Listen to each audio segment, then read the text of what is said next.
Welcome back, everybody. David Feldman-Makrias here. And tonight we're going to make a quick video. Well, I always say that, and it ends up longer. But seriously, quick video.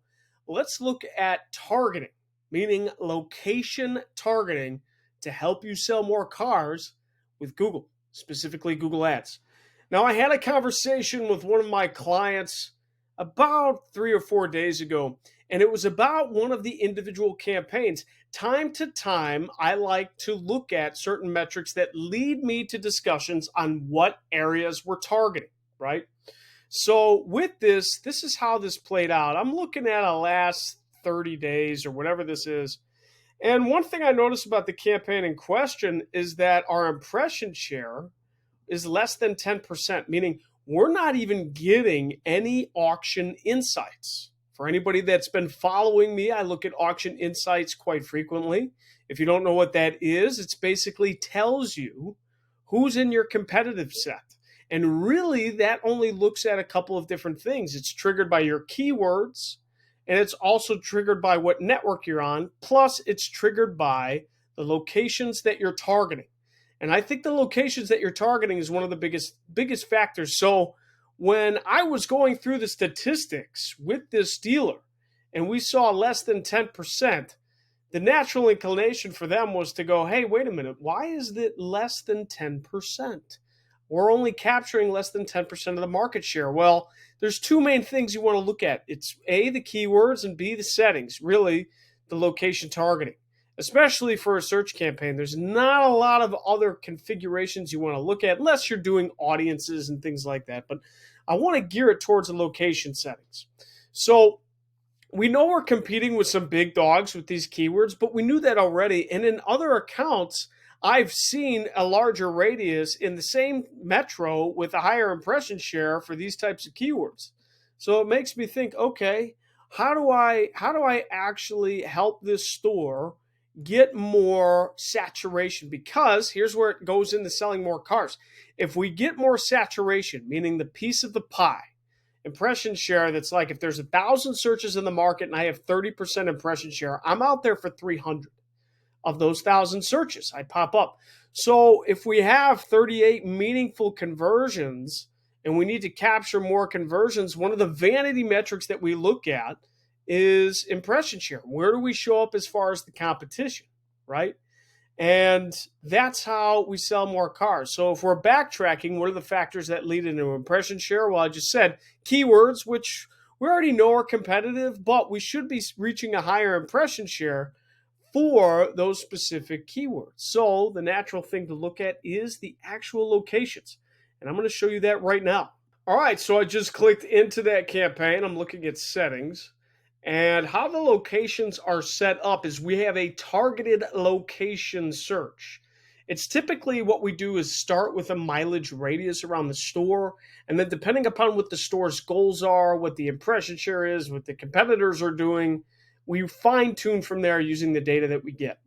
So all of these are exclusions, like we're excluding all of these different things. But, I want to show an actual example, and I'm going to have to change my bubble, meaning change the actual location radius. I'm going to do somewhere out of state that is not really eligible for our ads at all, just to show an example and keep the anonymity. I never know if I say that word right. The anonymousness, whatever, of the actual store in question. So hold on one sec. All right, so I just made this targeting a little bit different. It's in Illinois, specifically the town of Long Grove, Illinois. So again, there's no dealer that I'm looking at there. It's just showcasing an example. What you would do is actually swap out this area for your actual physical address. And you know what? I can do that too. Okay, so I just switched the radius there, found a dealership called Lux Cars in this area. So I actually typed in the address here and I put a starting radius of 12 miles. So again, we typically start, it depends on the metro. It depends on where it's not even necessarily the metro, it depends on where the dealership is located. If it's if your store is located closer to a metropolitan area with a high saturation of people, You typically want your radiuses or physical targeting to be smaller because you're going to hit more people with that, and your money's going to go not as far when you make it bigger. But if you're in more of a rural area, then you have to hit a little bit wider. So for this instance, in the Chicagoland Metro Northwest suburb, I put a mileage radius of 12 miles. Now, I'd recommend to use this as a default location radius for all of your campaigns, but depending upon the keyword and the campaign type, I would differentiate that. For example, if you're going to bid on your name, meaning your dealership's name, whether that's a location plus the store or a name plus the store, like if this was Long Grove Fords or this was, Grove Ford, I would recommend to have that radius much wider than 12 miles, even if I'm close to a metropolitan area. And the reason is because if I'm only bidding on the keyword that name, I don't care if someone's 30 miles away within reason. I want them to come see me because they looked at me specifically. So it really depends. It depends on how you want to set it up, but I'd recommend for high intent campaigns to have your radius out further. And then as intent, or like you work up the funnel, meaning like if you're going after model searches such as MSR or, you know, Ford F-150 trim options, Ford F-150 color, stuff that's a little more competitive, and even the manufacturer that plays into it, I would keep your mileage radius tighter as a general rule, because again, you have to play with. It's almost like if we're graphing the distribution of searches that you're eligible for. If you're a local business, the higher the amount of searches that your keywords are eligible for, meaning like if there's a lot of search demand, I would recommend to start your targeting much smaller. In car dealers, for instance, we have to use radius targeting because a lot of their messaging is based off of credit, and we can't use zip code targeting with credit messaging. That's why I keep talking in radiuses. But this does apply for other local businesses as well. So you could think about it as the search demand for your keyword, right? If it goes up, is inversely proportional to the size of your radius. And then you also have to factor in, are you near a metropolitan area? How many people are in your situation? Blah, blah, blah, blah, blah. And if you just need to start with a radius, I'd say start with 10 miles and see what happens. See what you get. You need some sort of healthy budget, but start with 10 miles and see what you get. Monitor your performance over 7 to 14 days. One other thing I want to bring up here too is a setting that I've talked on and on and on about, which I'm going to show you right now. This setting is different because, okay, we have this blue bubble here, right? Now, this setting is going to control exactly who we target because there's two main options that we can do. One, the recommended option by Google is to target anybody that is currently in, often in, or interested in this area. The second option is to only target people that are often in this area. Let me go over that again. This setting, the presence or interest setting, the recommended setting by Google is to target people that frequently in, or interested in. That's the key word there. Interested in this targeted area. Whereas the other setting is just people that are present in this area often. There is no interest. So for example, if Google recognizes that I want to buy a car, and for whatever reason I live over here and I commute this way and I go over here just randomly over a weekend, me, meaning the user, I could see the ad, even though I'm in this area for not a long time. Let's say like I'm only in here for a day, but then 2 days later I go back to north to McHenry, and I'm no longer in this area.